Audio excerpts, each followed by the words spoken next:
Hello everyone and welcome back to Oba's Trending Gist. So today we are diving into the significant visit of Rivers State Governor Fubara to President Bola Ahmed Tinubu at the Aso Rock Villa. This meeting happened shortly after the emergency rule in Rivers State was lifted. Governor Fubara himself described this encounter as a father and son discussion. On the surface, this signals a potential reconciliation between the state and the federal government after a period of intense political tension. But beneath the pleasantries, what does this truly mean for governance and political principles in Nigeria?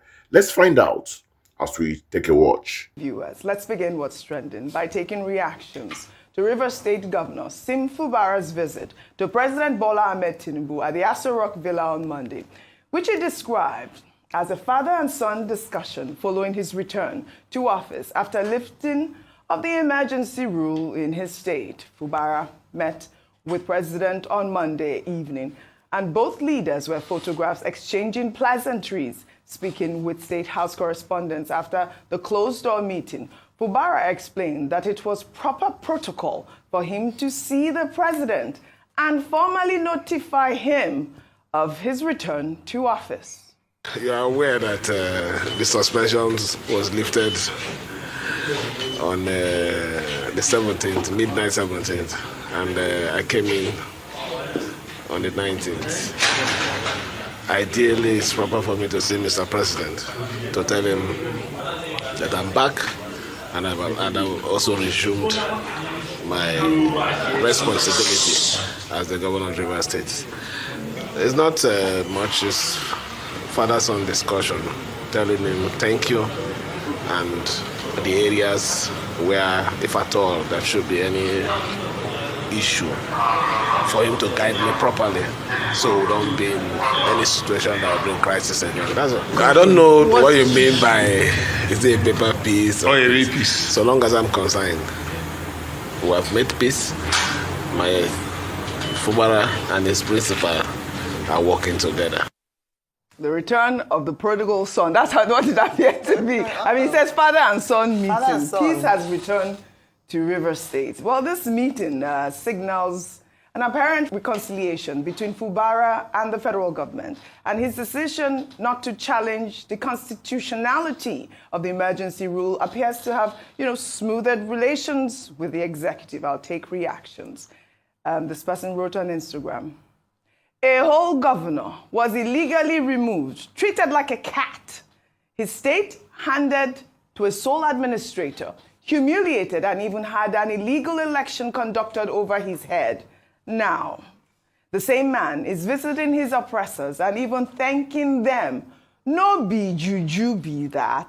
Fubara, it's time to man up. Another ex-user wrote, what we lack is politicians with principles and ethics. Why romancing the president after you are denied your constitutional mandate?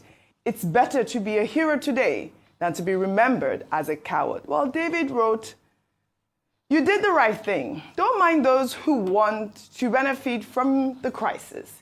You wear the shoe and you know where it pinches. You are elected to provide good governance to your people.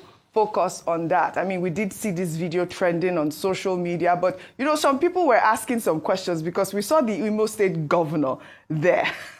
And let me take this tweet, this post from Instagram. This is from Excellent Tony. Wrote, how come my state governor, His Excellency Hope Uzodinma, has become Abuja governor, an Aso Rock occupant?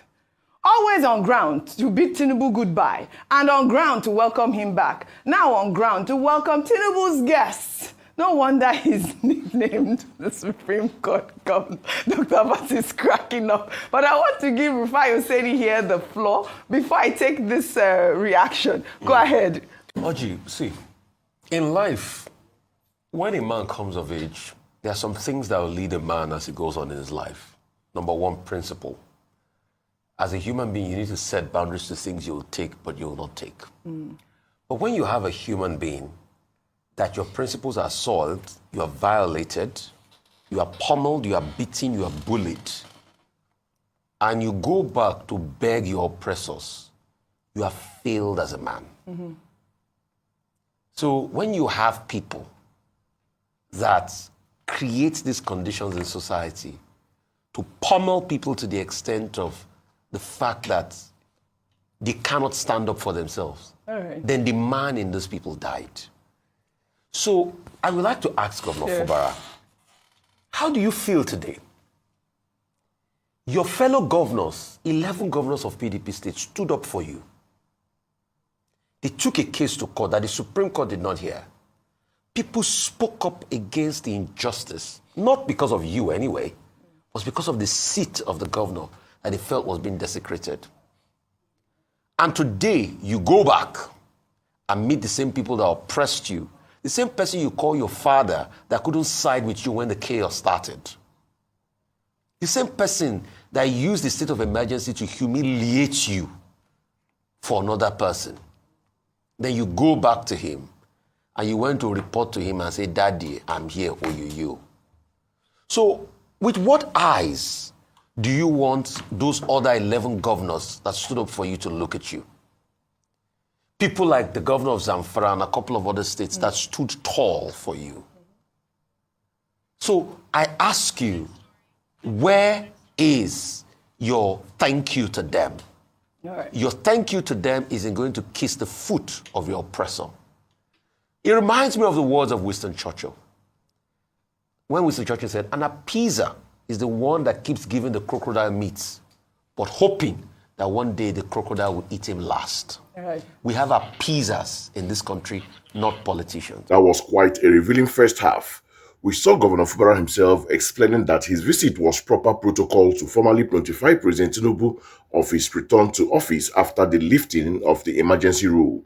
He termed it a father and son discussion, which is a very interesting choice of words given the political climate. The social media reactions were immediate and divided. Some expressed disappointment, seeing it as a sign of weakness or capitulation after perceived injustice. Others, however, supported the move, viewing it as a pragmatic step to ensure peace and progress for Rivers State. The underlying question here is whether this is a genuine reapproachment or a strategic maneuvering to navigate complex power dynamics. It certainly sets a precedent, and the differing public opinions reflect the difficult choices faced by leaders in such situation. Now, let's hear more from the Arise News desk as the discussion unfolds and the commentators weigh in on the implication of this high-profile meeting. Sit back and take a watch. All right, Dr. Abati, I saw you cracking up about this Hope Uzodinma, always there, right at the Aso Rock Villa. Well, what's really going on here? I mean, is there something we're missing? Because I know you were very popular when you talked about the fact that he was, waving goodbye. He was among the governors there. The basic point that we're making is that many of these governors who seem to have developed the habit of always hanging around Abuja. Yes. Hanging around Aso Villa. If they do not make appearances at the airport to constitute themselves into the equivalent of permanent sculptures at the international airport, either welcoming the president or waving at him, they hang around the office of the president in an unnecessary show of sycophancy.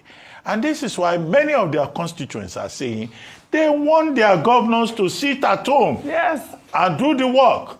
But these are also politicians. Some of them, they need to hang around the president to at least give effect to one phenomenon that is called elite capture.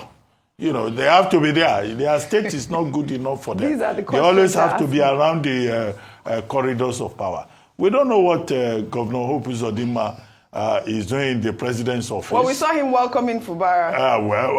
Okay. Yeah, he went to join the welcome party. I saw that now. I think there are more important things in Imo State.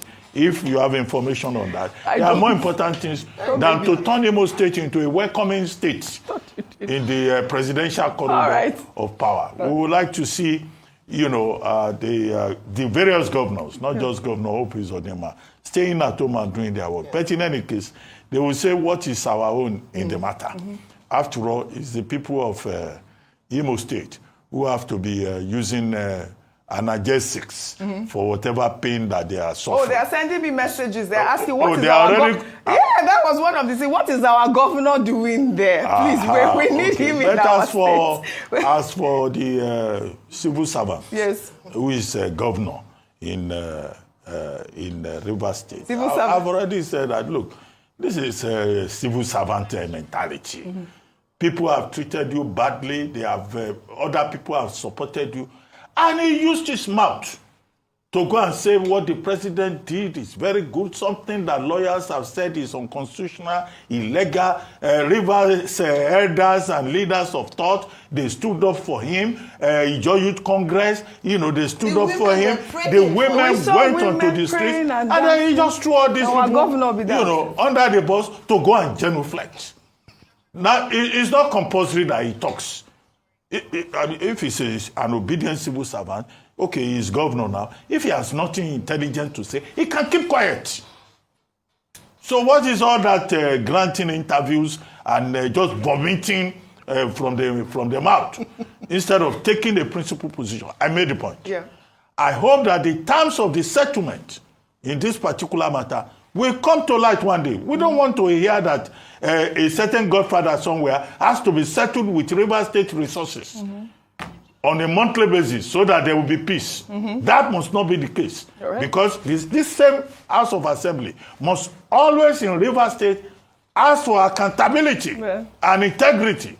So it cannot negotiate away the primary interest of the people of Rivers State. So he has gone there. I don't know how many times he prostrated to the president. They didn't show that on television. We also don't know where else he has gone to prostrate. But now that they have brought him back, and he's very happy to have been brought back, let him go back and do the work. Let him go and do the work. Let me read. The commentators didn't hold back. Rufai Oseni's sharp critique about Fubara begging his oppressors and his reference to Churchill's Apisa analogy really highlighted the deep-seated concern about the erosion of principle and in politics. Dr. Abati further emphasized the issues of elite capture and the sycophancy of governors who spend more time in Abuja's corridors of power than in their own state. These sentiments resonate with many who feel that true governance and accountability are sacrificed for personal political survival or gain. The question of what is our own is the matter for the citizens of Rivers State, as raised by the public, remains paramount. There's a palpable frustration when leaders who were supposedly wronged appears to embrace those perceived as their tormentors, seemingly without a strong public defense of their prior stance or the principle they represented. This indeed is a civil servant mentality, rather than that of a principled politician, as Dr. Abati puts it.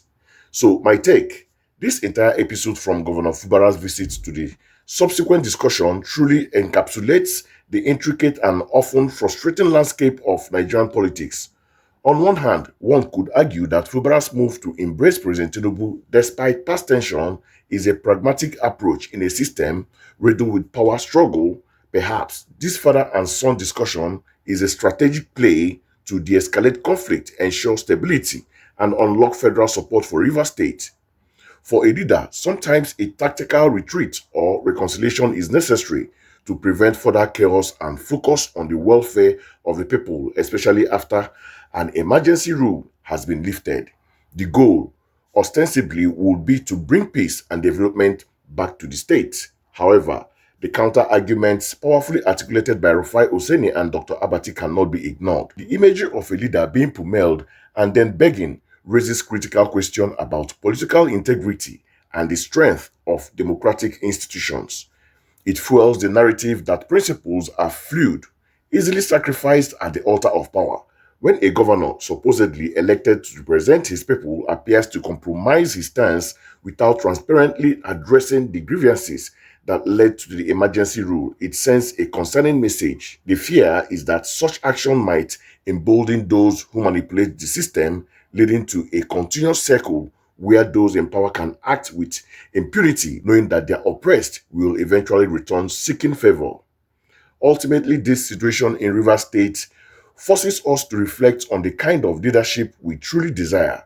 Do we want leaders who are uncompromising in their principle, even if it leads to prolonged conflict, or do we prefer those who can navigate complex political terrains, even if it means appearing to make concessions. The truth likely lies somewhere in between, but the need for transparency, accountability, and unwanting dedication to the people's interest must always remain at the forefront. Thank you for joining me on Obas Trending Gist. Don't forget to like, share, and subscribe for more insightful discussions on the latest happening. Until next time, stay informed.